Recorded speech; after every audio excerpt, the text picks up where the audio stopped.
Olá, bom dia. Segundo dados da OMS, cerca de 300 mil partos prematuros acontecem no Brasil. É cerca de 10 a 15% mais ou menos de todos os partos. E é uma das maiores causas de morte em crianças até 5 anos. Por conta disso, foi instituído o Novembro Roxo. É uma chamada de conscientização para esses problemas e para todas as consequências que vêm de problemas como esse. E é sobre isso que nós vamos conversar no programa de hoje. Por isso, quem veio conversar comigo sobre tudo isso, para nos dar mais detalhes a respeito, foi a doutora Marineia Vale, que é presidente da Sociedade de Puericultura e Pediatria do Maranhão. Bom dia, doutora Marineia, seja bem-vinda. Bom dia, eu agradeço bastante o convite para vir aqui novamente, principalmente para falar de um assunto tão importante como a prematuridade. Pois é, essa prematuridade, ao longo dos anos, como é que ela vem se comportando? A gente pode dizer que a gente tem uma curva ascendente, descendente, como é que tem sido essa estabilidade desses partos ao longo do tempo?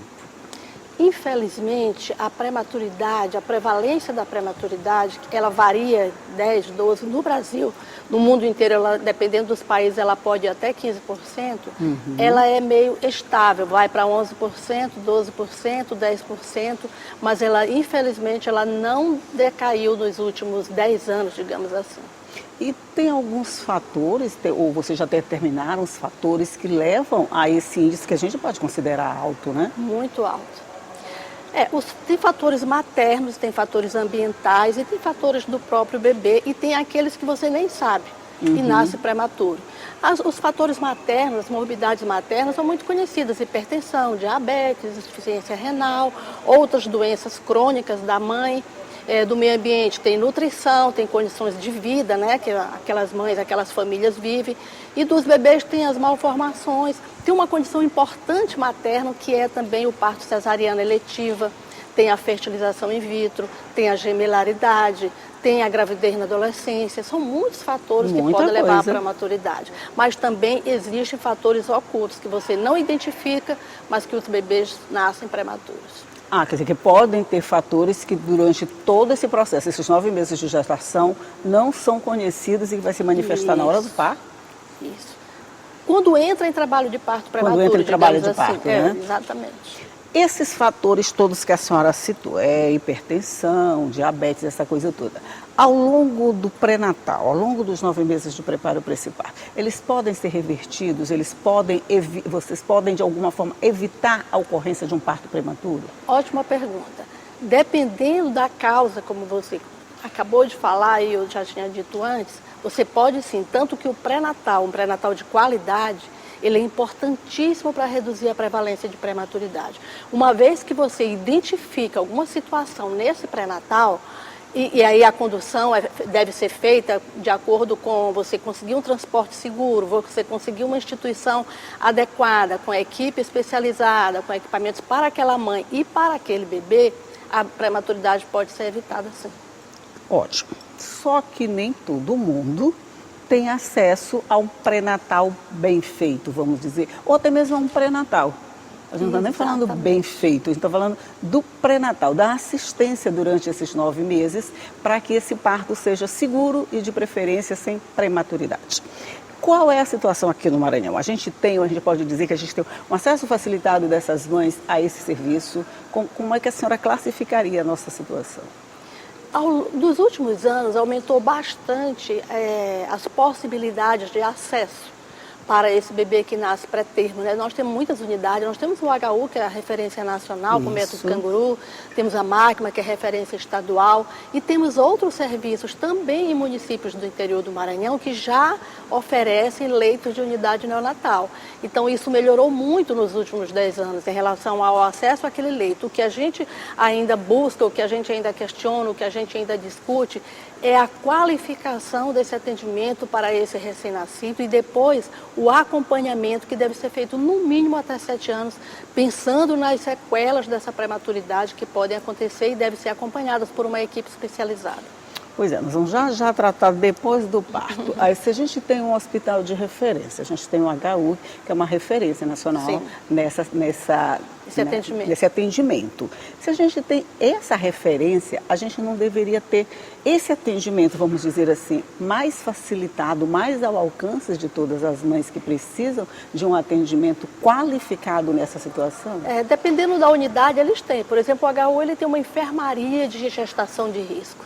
Então, uma vez que seja identificado, por exemplo, numa UBS, no pré-natal de risco habitual, que seja identificada uma situação, a regulação encaminha essa mãe, essa gestante, para ser atendido no hospital universitário e lá eles têm acesso ao leito. Isso é uma coisa que precisa ser esclarecida para a população, que muita gente pergunta assim, eu queria tanto parir no materno. Aí a gente tem que saber que aqueles leitos são para aquelas mães de risco e que as mães que têm um pré-natal que identifica uma gestação normal, elas podem parir numa maternidade de risco habitual. Agora tem que ser acompanhada para em qualquer momento ser identificada e ser prontamente encaminhada. Isso já é feito bastante aqui no Maranhão. Então vamos só esclarecer, o HU é para atendimentos de partos de risco, de prematuridade, dessa coisa toda. Não é que ele tenha esse atendimento para todo mundo, é isso? Mais ou menos. O hospital universitário ele é um hospital quaternário, ele é um hospital de referência para situações de risco, mas é um hospital de ensino. E os alunos, os residentes, precisam aprender tudo, tanto risco como risco habitual. Isso. Então tem um percentual sim de mulheres que chegam para parir lá, mas a prioridade são as gestações de risco, que são justamente esses casos, por exemplo, de parto prematuro. Tá, a gente está falando agora da capital, né? Estamos em São Luís, falamos desse acesso que pode ser mais facilitado ao HU por conta desse atendimento de prematuridade. E no interior do estado, como é que a gente faz? No interior existem algumas maternidades que são também de risco, por exemplo, Imperatriz, né? Por exemplo, em Caxias, por exemplo, algumas regionais eles têm essa maternidade. Por isso é que o importante é que o sistema de saúde funcione de uma forma regionalizada, que seja, ninguém precisa vir todo mundo para parir na capital. Não, porque aí vai folgar o sistema. Precisa que tenha um pré-natal qualificado para que essas mulheres sejam identificadas e sejam encaminhadas para o ponto mais próximo e que ofereça essas condições de atendimento para a mãe e para o bebê. Ah, tá, entendi. Então a gente tem esses pontos de atendimento já no estado inteiro, nas regionais. Sim. Regionais, e a partir daí a gente tem esse ponto central aqui, isso, onde as situações de risco mais imediatas são. Essa é uma dúvida muito comum da população, porque há que haver um entendimento do que é unidade primária, secundária e terciária, para não afogar a terciária. Então vamos explicar, porque aí até eu vou ficar confusa. Veja bem, o que é atenção primária? É o UBS. Isso. É lá onde perto, o que está perto da nossa casa. Exatamente. Isso. Lá, mundialmente, onde o sistema funciona adequadamente, 80% das situações são resolvíveis lá. Aquelas que são referenciadas para atenção secundária, com um nível de gravidade X e um nível de gravidade Y, vai para uma unidade terciária. Então, se há um serviço regionalizado, ele funciona adequadamente. Mas é claro que existem quebras, lacunas nesse sistema. Bastante. E que faz com que, por exemplo, que as mulheres andem em ambulâncias, né, procurando leitos. Mas existe um sistema de regulação atual que melhorou muito nos últimos anos. A gente não vê mais as ambulâncias paradas nas maternidades na porta em busca procurando vagas. Procurando vagas. Quando a mulher sai de uma unidade, por exemplo, do interior, ela já sabe para onde ela vem. Ela deve saber. E aquela vaga já vai estar esperando por ela. É isso que a gente espera. Quer dizer, é o certo. Mas é o que acontece. Nem sempre. Nem sempre. Pois é, nem sempre. Então a gente ainda tem essa situação de a mulher estar em trabalho de parto e não saber exatamente para onde pode ir. Vai que ela fez um pré-natal assim, mais ou menos. Não fez aquela regularidade, não teve aquele atendimento todo. Sim. Chega a hora de parir. Sim. Para onde eu vou? Chegou no meu município, foi identificado que eu estou numa situação de risco, pelo menos de risco médio, sei lá. Eu devo ser encaminhada para outro lugar. A partir desse momento, já se sabe para onde essa mulher vai ser encaminhada? Deveria. Eu não tenho essa informação a respeito de como está a regulação e a quantidade de leitos disponíveis no estado do Maranhão, né, que isso é da Secretaria de Saúde do Estado. Nós, como Sociedade de Pediatria, o que a gente espera é que esse sistema funcione, que seja adequado, que isso minimiza, não evita a prematuridade e suas consequências. Por isso que é uma campanha mundial. Ah, ok. Tá bom, a gente já entendeu muita coisa, ainda tem muita coisa para entender, por isso nós vamos fazer um rápido intervalinho, mas aquele intervalinho de tomar café, tomar água e voltar para conversar. Um minutinho só.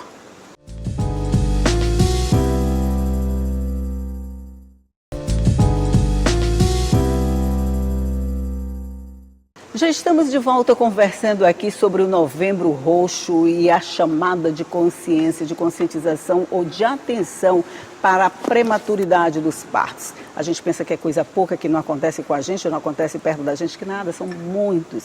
Cerca de 10 a 15% dos partos acontecem nessas situações. E eu estou conversando aqui com a presidente da Sociedade de Puericultura e Pediatria do Maranhão, a doutora Marinéia Vale. A gente está conversando a respeito de tudo isso. A senhora falou sobre o acompanhamento dessas crianças depois do parto. A gente pensa, não, a coisa se pariu, tá bom, o bebê nasceu, vai ser cuidado e tal. Acabou a trabalheira, acabaram os cuidados. Começa a partir dali, né? Na verdade, os últimos 3 meses de gestação são os meses em que são desenvolvidas potencialidades, digamos assim, dos órgãos do bebê. Cérebro, intestino, pulmão. E aí ele nasce com menos disso, né? Imaturo. E quando ele consegue o acesso à UTI, que é o que a gente espera, ele é cuidado, mas na UTI ele pode ter muitas consequências graves na UTI, parada, apneia, infecção, alterações no olhinho, alterações no coração, tem inúmeras possibilidades de complicações dentro da unidade neonatal, por conta do próprio tratamento às vezes, e aí consegue ter alta. Quando tem alta, ele precisa ser acompanhado do ponto de vista de uma equipe multiprofissional. Além do pediatra, além da neurologista, além do cardiologista, fisioterapeuta, terapia ocupacional, porque hoje o que se sabe é que as principais complicações da prematuridade são do ponto de vista do neurodesenvolvimento. Então, desde uma paralisia cerebral até uma alteração na escola, né, uma dificuldade escolar, o autismo, muitas complicações da prematuridade devem ser acompanhadas durante os próximos anos em que o bebê consegue ter alta, mas que até a idade adulta, hipertensão, diabetes também são consequências da prematuridade. E há uma teoria de Barr, que é um campo da ciência, que diz que muito do que acontece na época da perinatologia, na gravidez, no parto imediato e nos primeiros meses, vão ter consequências futuras, na idade adulta, inclusive. Na idade adulta, né? Na idade adulta. Quer dizer, oficialmente essa criança que nasceu de um parto prematuro, ela deve ter esse acompanhamento mais eficiente ou mais intensivo até que idade? 5 anos, 7 anos?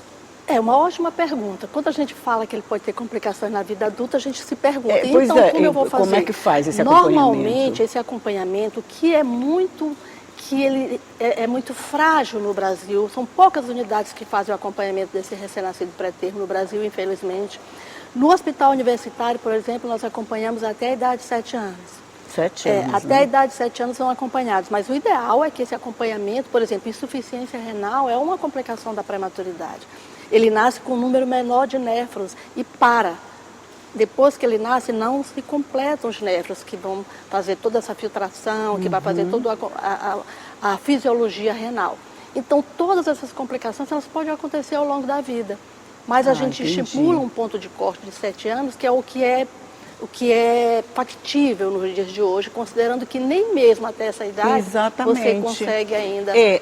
Nem mesmo até os 7 anos pode-se conseguir esse tratamento, esse acompanhamento eficiente. Mas quem tem um acompanhamento eficiente até os 7 anos tem uma possibilidade menor de desenvolver esses problemas na idade mais adulta? Com certeza, porque uma vez que você identifica, né, no acompanhamento, você tem que encaminhar para as terapias, né? Não pode ser só identificar, você tem que identificar e acompanhar. E cuidar, né, levar para as terapias. E esse acompanhamento, inclusive, né, a metodologia Canguru tem isso, ela tem um acompanhamento duplo. Tem um acompanhamento nas unidades específicas terciárias e tem um acompanhamento na atenção primária. Então é um segmento compartilhado que a gente chama, porque lá na atenção primária ele continua acompanhando peso, estatura, vacinação, aleitamento, introdução alimentar, e a parte de neurodesenvolvimento ele acompanha aqui com a equipe especializada, que não precisa ser todo mês, mas que lá na unidade básica de saúde é todo mês. A unidade básica de saúde é a porta de entrada para todo mundo no sistema de saúde. Mas essa mesma unidade básica, ela pode ajudar depois que esse bebê nasce, a partir no desenvolvimento dele até mais tarde? Sim, com certeza, entendeu? Na unidade básica de saúde também tem as equipes multiprofissionais. Isso. E nós temos cursos de capacitação para esses profissionais, para eles identificarem e cuidarem dessas crianças do ponto de vista geral, que inclui a parte também de neurodesenvolvimento, de cuidado renal, de cuidado cardiológico, de cuidado respiratório, de vacinação. Existe um esquema de vacinação específico para a prematuridade. E isso é importantíssimo que seja acompanhado pela unidade básica de saúde. A gente tem esse acompanhamento específico de prematuridade aqui? Temos. Temos sim, temos, esse protocolo. Nós temos nas duas unidades, nós temos no HU e nós temos na máquina, né? E estão se organizando para que esse acompanhamento seja feito de uma forma central para várias unidades, porque não é factível, não é viável que cada unidade, cada maternidade tenha um acompanhamento desse. Então, o ideal é que ele seja centralizado, regionalizado, para que as crianças sejam acompanhadas. Até porque elas vão ter um tratamento igualitário onde estiverem, né? Exatamente. A ideia é essa, né? Centralizar esse essas atendimento. Mães, elas têm dificuldade de chegar, pois é, de ter isso eu acesso. fico pensando. Aí você fica aqui, sabe? Você fica no desespero, você, cadê esta mãe? Mudou, sumiu, trocou o telefone e às vezes você não consegue. Ela não tem condições, às vezes, de pagar a passagem. Por isso é importante também parceria com prefeituras. Isso, entendeu? Com a gente daquela cidade. A participação dessas prefeituras, esse atendimento municipalizado. Porque quando é municipalizado, é onde a gente mora no município. E é o SUS, né? Pois é. Quando está perto da casa da gente, fica mais fácil esse acesso. Imagine uma mãe que mora no interior bem distante da sede regional, exatamente, que não tem acesso, por exemplo, nem a regional ali. Vai dar uma dificuldade danada no tratamento dessa criança ou no acompanhamento da gestação. Por isso que nas equipes multiprofissionais estão incluídos o serviço social, que durante a internação já fica fazendo essas pontes, para saber lideranças, entendeu? Daquela localidade, para saber, inclusive é um critério de alta. Às vezes você tem que, para dar alta do bebê, você tem que checar todas essas situações. Tem rede de apoio familiar, municipal, da igreja, algum ponto que possa dar um suporte para essa mulher, para que a prematuridade não tenha sido em vão, entre aspas, né? Porque já nasceu prematuro, já não deveria, nasceu, mas teve acesso a uma unidade, ótimo, sobreviveu às intempéries da unidade neonatal. Então, ele precisa ser acompanhado de uma forma adequada. Aí fico pensando, por exemplo, assim, no primeiro parto de uma mulher, sem nenhuma experiência, que já tem um primeiro parto prematuro, que tem muita dificuldade no acesso a esse serviço médico mais especializado, vai encontrar muita dificuldade na criação desse bebê. Você falou uma coisa muito importante. Primeiro que a prematuridade ela é recidivante. Se você teve um bebê pré-termo, você tem chance de ter a segunda gravidez e ser pré-termo. Isso está publicado, é fato. E segundo, que essa mulher ela precisa de um apoio, ela precisa, por exemplo, quando ela interna na enfermaria de alto risco, tem que ter uma equipe da unidade neonatal que vai conversar, que leve para conhecer uma unidade neonatal, porque de repente você entra naquele ambiente, aqueles alarmes, aquele número de pessoas. Então é importante que as equipes precisam entrar em contato com essa mãe, com essa família, para conversar sobre a prematuridade. Inclusive, depois, quando ela está internada também, porque ela fala para a vizinha, ela fala para outra, olha, o pré-natal, a infecção urinária, a pressão alta, ela vai identificando aquilo. Isso é educação em saúde. Para que a gente possa reduzir prematuridade, além de acesso a leito, além de pré-natal qualificado, você precisa fazer educação em saúde para que aquelas mulheres entendam qual foi a causa da prematuridade, sem culpá-las, e para que elas possam trabalhar na própria comunidade a redução dessa prematuridade. E reduzir para ela mesma no caso de um segundo parto, já que ela pode ser reincidente, vamos dizer assim, nesse caso, né? Esse é um trabalho que dura o ano todo, né, doutora? A gente está no novembro roxo, mas dezembro não é roxo, mas o trabalho continua, né? Exatamente. Apesar disso, aí você fica se perguntando, porque um mês é isso, um mês é aquilo, a cor. É importante que, apesar disso tudo, que tenha um mês onde se concentram as manifestações a respeito da reflexão sobre a prematuridade. Então, o Novembro Roxo ele é mundial.